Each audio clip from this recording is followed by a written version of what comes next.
Olá pessoal, aqui quem fala é Gabriel Wendel e esse é mais um vídeo aqui no canal. Hoje iremos falar um pouco sobre a OTO, que é um vídeo que vocês vêm pedindo, solicitando através da página do Facebook e também aqui dos comentários, tá bom pessoal?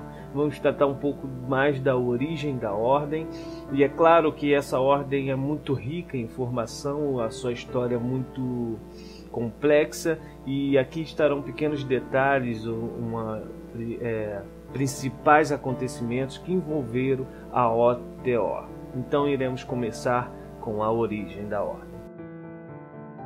Karl Kellner foi o idealizador da ordem.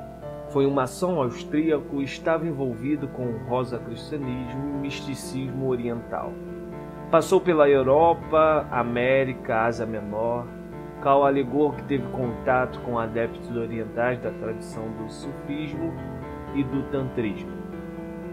Foi membro da ordem hermética Brotherhood of Light, que é a fraternidade hermética da luz. Com toda essa gama de conhecimento, Karl acreditou ter descoberto a chave que revela todos os mistérios da maçonaria, pessoal. Foi então que iniciou um movimento chamado Academia Maçônica, que tinha a intenção de transmitir os maçons de diversas potências as chaves do mistério para a interpretação de todos os ritos maçônicos. Nomeado de 1895, Karl juntou-se com Theodor Heuss para desenvolver a Academia Maçônica. Ambos decidiram que o nome da academia seria Ordem Templo Orientis, cujo círculo interno sendo OTO, que deveria transmitir os segredos dos mais altos graus da maçonaria. Além disso, a filosofia Rosa-Cruz da Fraternidade Hermética da Luz e as chaves dos mistérios e segredos da maçonaria. É importante falar que homens e mulheres poderiam pertencer à ordem. Infelizmente, devido aos regulamentos das grandes lojas estabelecidas que regiam a maçonaria regular, as mulheres não podiam ser pedreiras e, portanto, seriam excluídas por padrão da adesão à OTO. Esta pode ter sido uma das razões pelas quais Karl e seus associados resolveram obter o controle sobre os diversos ritos ou sistemas da maçonaria para reformar o sistema de admissão de mulheres. Foi então constituída uma academia maçônica e formando o sistema maçônico completo, jamais visto até então. Para o estabelecimento dessa estrutura, Karl e Theodor conseguiram as patentes dos principais ritos da maçonaria na época e que conferiram autoridade sobre os mesmos. Em junho de 1905, Karl viria a falecer e Theodor assumiu o controle total da ordem. Então, nesse aspecto da origem da OTO, podemos verificar que ela reúne uma gama de conhecimento e que tem essa proposta de difundir esses conhecimentos, essas chaves para os seus iniciados. Após a morte de Karl, Theodor buscou associações com vários ocultistas, mas não obteve muito sucesso. Foi então em 1910, em uma viagem à Inglaterra, Theodor conheceu e patenteou Aleister Crowley com os 3 primeiros graus da OTO. Mas, em 21 de abril de 1912, devido a um acontecimento curioso, Theodor conferiu Crowley a uma patente apontando como grão-mestre nacional 10º grau da OTO, para a Grã-Bretanha e Irlanda. Vale a pena lembrar um pouco quem foi Aleister Crowley. O nome dele verdadeiro é Edward Alexander Crowley, foi um grande ocultista e criou a doutrina de Telema ou Telemann. Bom, Crowley e Theodor na OTO passou por transformações. Apesar da ordem dizer ser a possuidora das chaves maçônicas, Crowley achava que os mistérios transmitidos pela cerimônia de iniciação era de difícil execução por conta dos marcantes simbolismo maçônico e também não se adaptava aos novos tempos. Com isso, Crowley deu início à construção de novos rituais para a ordem e buscou difundir a lei de Telema através da ordem. Isso, pessoal, sem infringir qualquer direito ou privilégio da maçonaria. Então, pessoal, avançando mais um pouquinho, Crowley acabou tendo um desentendimento com Theodore, por conta de uma carta enviada a Frank Bennett. Nessa carta, Crowley revela sua dúvida quanto à capacidade de Theodore em ser o líder da ordem. Isso por conta de um ataque de paralisia que tinham afligido na primavera de 1920. Então, Crowley assumiu o posto da OHO, Frater Superior, em 1925. Ele foi aceito formalmente para o posto e até sua morte em 1947. Bom, abre aspas aqui, esse posto OHO se refere à cabeça externa da ordem, ao que seria o equiparado a um presidente da ordem, responsável geral da ordem. Bom, aqui a gente começa a ver que a OTO começa a ganhar forma, mas vamos falar um pouco como era a estrutura física na época da ordem, como era estabelecida essa estrutura. Bom, a OTO, em primeira loja oficialmente fundada, foi a loja Agape em Vancouver, Canadá, em 1915, e a segunda loja foi inaugurada em 1935. Porém, no fim da Segunda Guerra, apenas a loja Agape número 2 permanecia operante. Isso porque as comunicações internacionais ficaram cada vez mais perturbadas, viagens civis eram limitadas. Claro, pessoal, outras consequências da guerra. Todos os pequenos grupos da OTO na Europa se extinguiram. Na Inglaterra, nenhum trabalho em nome da OTO foi realizado desde 1917. Fora a loja Agape nos Estados Unidos, não havia mais iniciações da OTO no mundo.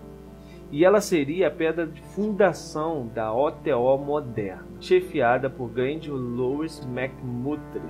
Bom, em 1943, Crowley pessoalmente patenteou McMurtry com o 9º grau da OTO, conferindo-lhe o título de Grande Inspetor Geral Soberano da Ordem. Em cartas enviadas diretamente a McMurtry, Crowley deixou claro sua intenção em vê-lo no posto OHO da Ordem após a morte de James. James era a maior autoridade da Ordem depois de Crowley. Aos olhos de Crowley, McMurtry possuía os requisitos necessários para ser o líder da OTO, principalmente por sua experiência com a guerra. Em 1946, Crowley emitiu documentos emergenciais em favor de McMurtry, o que lhe dava o controle total das atividades da OTO na Califórnia e no mundo, uma vez que somente existia a loja Agape como o único corpo funcional da ordem. Estes documentos emergenciais eram de conhecimento de James. No entanto, temendo que algo pudesse ocorrer de errado com a sucessão de McMurtry, Crowley colocou outros membros sob aviso, patenteando-os também com documentos emergenciais. Posteriormente, isso seria um dos maiores problemas no estabelecimento da OTO. Muitos foram os sucessores que, munidos de documentos emergenciais, se proclamaram líder da Ordem Templo Oriente. Após a morte de Crowley, em 1947, Carl James assumiu o comando da OTO até 1962. No período em que esteve no comando da Ordem, James deu mais atenção à prevenção e à publicação dos escritos de Crowley do que no estabelecimento da OTO formalmente no mundo. James apenas patenteou um acampamento da Ordem para operar até o 3º grau em Londres, na Inglaterra, sob a liderança de Kenneth Grant. No entanto, em 20 de julho de 1955, James expulsou Kenneth por sua associação com a Fraternidade Saturni e pelas modificações feitas nos rituais de iniciações sem sua prévia autorização. Porém, Kenneth Grant não deu atenção à expulsão de James e continuou operando uma loja em seu nome, que batizou de Loja Nova Ida. Posteriormente, após a morte de James, também de posse de um documento emergencial, Grant se proclamou líder da OTO e passa a designá-la como OTO Tifoniana. Bom, e como ficou o posicionamento, o McMurtry nessa história toda? A gente vê que Kenneth possuía uma certa posição na ordem e logo foi expulso, mas depois de muita pressão por parte dos antigos membros da loja Ágape por volta de 1960, James autorizou McMurtry a formar um pequeno grupo de iniciados aptos a receberem novos candidatos a iniciações.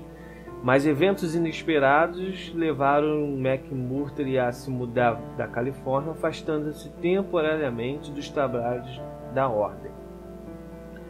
Os eventos que envolvem a morte de James mergulharam a ordem em dias negros.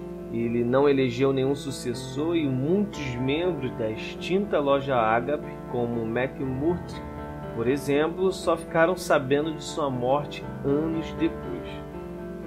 De posse de documentos emergenciais conferido por Crowley, diante dos acontecimentos que mergulharam a ordem em dias negros, McMurtry assumiu o posto de califa da OTO, tal como especificado nas cartas de Crowley. Em junho de 1969 nascia oficialmente o califado, ou o que conhecemos como a OTO moderna. As primeiras iniciações ocorreram no fim de 1969 e início de 1970. E em 1971, a Ordem Templo Oriente estava legalmente registrada no estado da Califórnia. Em 1977, McMurtry conferia iniciações em sua casa, onde oficialmente nasceu o primeiro grupo da OTO moderna. Bom, pessoal, aqui está um pouco da história da OTO. Claro que aqui desse vídeo estará bem resumido, e se você fizer uma pesquisa em outros sites, outros vídeos, poderá encontrar algumas informações divergentes devido à história em si. Cada um vai ter uma posição, um posicionamento, isso é natural. O objetivo do vídeo em si é falar um pouco dessa ordem, da origem dela, e apresentar para vocês, não é defender nenhuma posição.